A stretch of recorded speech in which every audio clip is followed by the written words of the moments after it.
नमस्कार दोस्तों। आजकल आपने एक टर्म बहुत सुनी होगी, हर घर लखपति। स्टेट बैंक ऑफ इंडिया ने नई स्कीम लॉन्च करी है रिकरिंग डिपॉजिट में, जिसको कहा जाता है हर घर लखपति योजना। तो आज हम इस योजना के बारे में देखेंगे कि ये योजना क्या है और इससे आपको कैसे लाभ मिल सकता है, और इस योजना से जुड़ी हुई हर चीज़ मैं आज आपको बताऊँगा। योजना के पहले जानने के पहले हम सबसे पहले ये जान लेते हैं कि रिकरिंग डिपॉजिट आरडी जिसको कहा जाता है वो होता क्या है, तो आपको वो योजना अच्छे ढंग से समझ में आएगी। देखिए, जो रिकरिंग डिपॉजिट है वो एक नॉर्मल स्कीम होती है जिसके अंदर क्या होता है कि हर महीने कुछ कुछ छोटा छोटा अमाउंट आप डिपॉजिट करते रहते हो और उस पर जो ब्याज मिलता है वो आपको फिक्स डिपॉजिट के रेट्स के अकॉर्डिंगली मिलता है। आप जब इनिशियली आरडी स्टार्ट करते हो तो आप पहले ही बैंक को इन्फॉर्म करके रखते हो कि मैं ये 2 साल के लिए आरडी करूँगा, तो 2 साल के लिए फिक्स डिपॉजिट पर जो ब्याज होता है वो ही आपको आरडी पर मिल जाता है। क्योंकि आरडी पर आप चाहे 1 महीने लास्ट का जो रहता है वो 1 महीने डिपॉजिट रहता है, लेकिन आपको ब्याज पूरे 2 साल का मिलेगा। अब जो एसबीआई की नॉर्मल रिकरिंग डिपॉजिट स्कीम है वो क्या है? रिकरिंग डिपॉजिट में कोई भी Indian, HUF, minor, guardian, NRI सब लोग इन्वेस्ट कर सकते हैं। मिनिमम डिपॉजिट वो 100 रुपये का लेते हैं, फिर मल्टीपल ऑफ 10 रुपीज़, मतलब 100 रुपये से भी आप अपनी आरडी शुरू करा सकते हो। मैक्सिमम डिपॉजिट की कोई लिमिट नहीं रहती। ड्यूरेशन ऑफ आरडी 1 साल से लेकर 10 साल तक का रह सकता है। ट्रांसफरेबिलिटी मतलब आप अपनी रिकरिंग डिपॉजिट को एक ब्रांच से दूसरी ब्रांच ट्रांसफ़र कर सकते हैं, जैसे सेविंग अकाउंट और फिक्स डिपॉजिट को आप ट्रांसफ़र कर सकते हैं एक ब्रांच से दूसरी ब्रांच एसबीआई की में, वो कर सकते हो। आपको रिकरिंग डिपॉजिट के अगेंस्ट लोन भी मिल जाता है और आप इसको प्री मेजर क्लोज कर सकते हो, लेकिन आप पर कुछ पेनल्टी लगेगी। ये एक सिंपल रिकरिंग डिपॉजिट्स है। बेसिकली रिकरिंग डिपॉजिट का यूज़ ये रहता है कि आप स्मॉल इन्वेस्टमेंट कर रहे हो जो कि लॉन्ग टर्म तक काफ़ी बड़ा इन्वेस्टमेंट आपको मिल जाएगा। अब हम बात कर लेते हैं कि एसबीआई हर घर लखपति योजना क्यों डिफरेंट है, क्या डिफरेंस है इसमें और नॉर्मल रिकरिंग डिपॉजिट्स में, जबकि दोनों में इंटरेस्ट सेम मिल रहा है। देखिए, ये जो हर घर लखपति योजना लाने का एसबीआई का एक उद्देश्य है। अगर आप किसी काम को गोल सेटिंग के हिसाब से करोगे ना, तो चांसेस है कि आपको सफलता मिलेगी।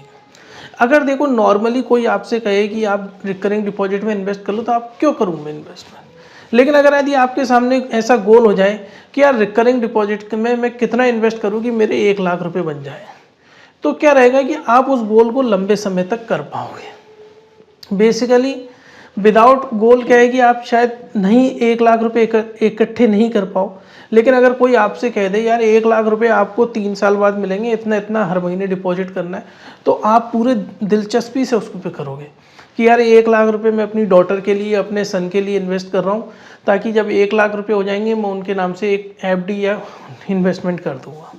तो इस तरीके से एसबीआई ने आपकी मानसिकता पर प्रभाव डालते हुए कहा है कि अगर आप गोल सेट करके चलोगे कि यार मैं आरडी में कितना इन्वेस्ट करूँ कि मुझे कुछ टाइम बाद 1 लाख रुपए मिल जाए, तो एसबीआई की योजना यही है।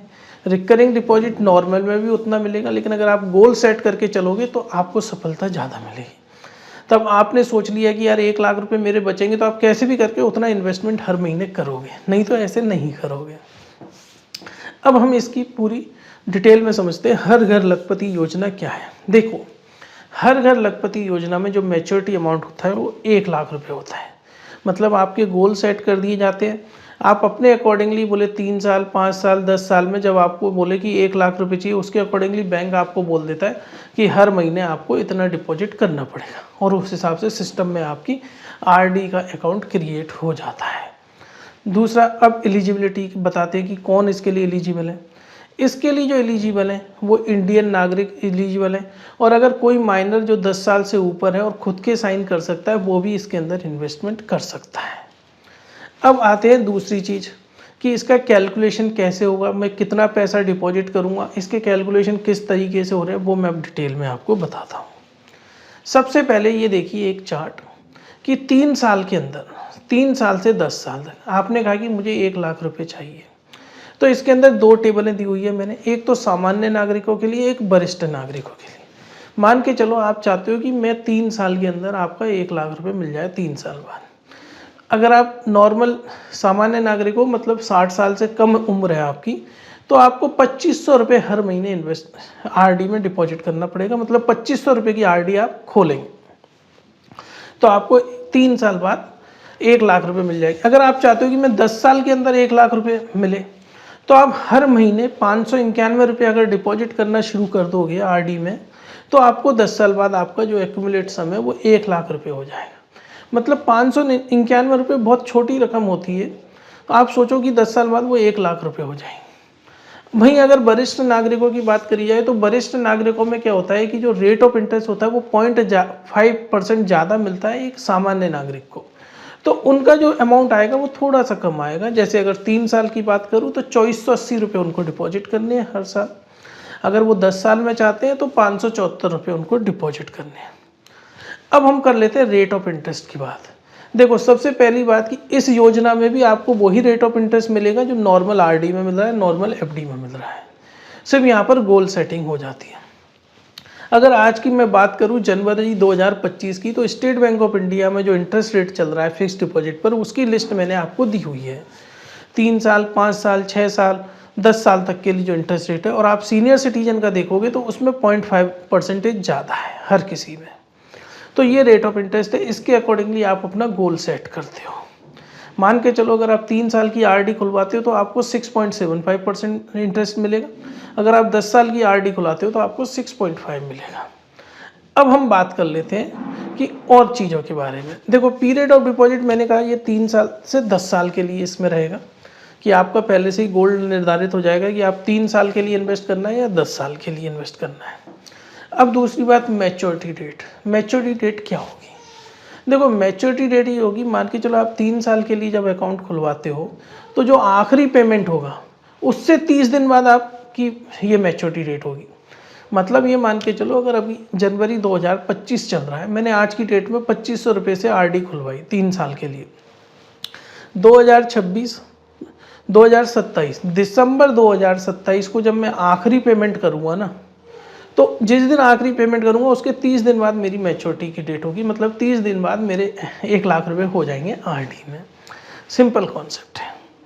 अब इसको एग्जाम्पल के तौर पे ऐसे समझो कि मान के चलो लास्ट पेमेंट आपने 31 मार्च 2025 को किया है, तो मैच्योरिटी डेट आपकी हो जाएगी 30 अप्रैल 2025। 30 दिन आगे, लास्ट पेमेंट से 30 दिन आगे।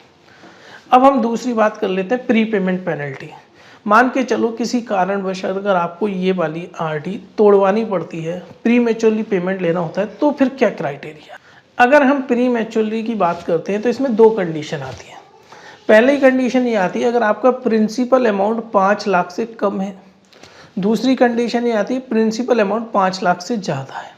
अगर आपका टोटल प्रिंसिपल अमाउंट का मतलब ये हो गया जो पैसा आपने आरडी में डिपॉजिट किया है, जिस डेट को आप मैच्योर ब्रेक कराना चाहते हैं, अगर 5 लाख से कम है तो आप पर प्री पेमेंट पेनल्टी 0.5% लगेगी।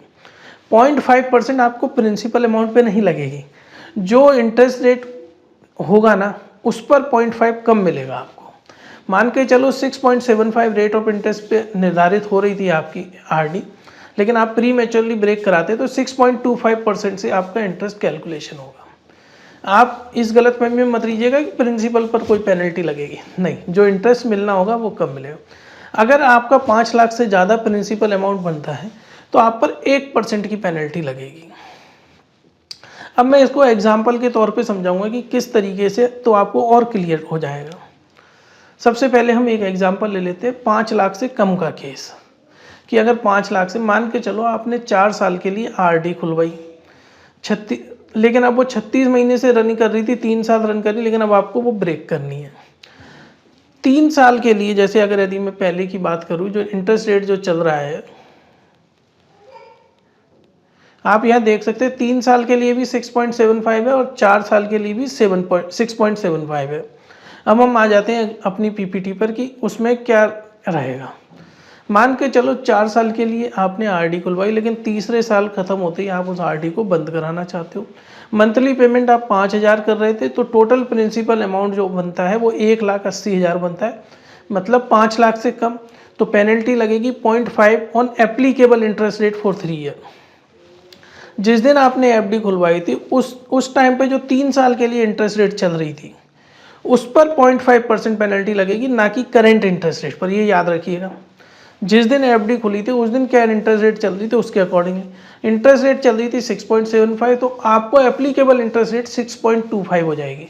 मतलब आपको जो ब्याज मिलेगा वो 6.25 से मिलेगा। आपका प्रिंसिपल इंटैक्ट रहेगा लेकिन उस पर ब्याज का कैलकुलेशन 6.25 से होगा। अब हम दूसरा एग्जाम्पल देख लेते हैं। अगर यदि 5 लाख से ज़्यादा का प्रिंसिपल है तो मान के चलो आप मंथली रीपेमेंट कर रहे हैं, मंथली पेमेंट कर रहे हैं 20,000 का, तो टोटल प्रिंसिपल अमाउंट आप 7,20,000 रुपये डिपॉजिट कर चुके हो, तो पेनल्टी आपको 1% से देनी है। इंटरेस्ट रेट 3 साल और 4 साल के लिए 6.75 चल रही थी, तो एप्लीकेबल इंटरेस्ट रेट आपकी 5.75% से ही आपको ब्याज देगा बैंक। इसके अंदर एक चीज होती है, मान के चलो 4 साल के लिए करवाई थी और 3 साल के लिए, इन दोनों में जिसका कम रेट ऑफ इंटरेस्ट होगा बैंक उससे कैलकुलेट करेगा। लेकिन हमारे केस में दोनों में रेट ऑफ इंटरेस्ट सेम है, इसलिए मान के चलो अगर यदि 4 साल के लिए रेट ऑफ इंटरेस्ट 6.5 चल रहा होता तो आपकी जो एप्लीकेबल रेट थी वो 5.50 ही होती। तो फ्रेंड्स ये था।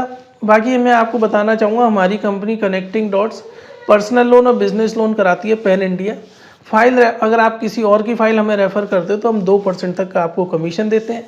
फाइल रेफ़र करने के लिए आप ऊपर दिए हुए व्हाट्सएप नंबर पे हमसे संपर्क कर सकते हैं। फ्रेंड्स मैंने एक वीडियो बनाया हुआ है कि अगर आपकी कोई फिक्स डिपॉजिट है और आप उसको प्री मैच्योरली ब्रेक कराते हैं तो आप पर कितनी पेनल्टी लगेगी। वो वीडियो देखने के लिए आप ऊपर क्लिक करके देख सकते हैं। धन्यवाद।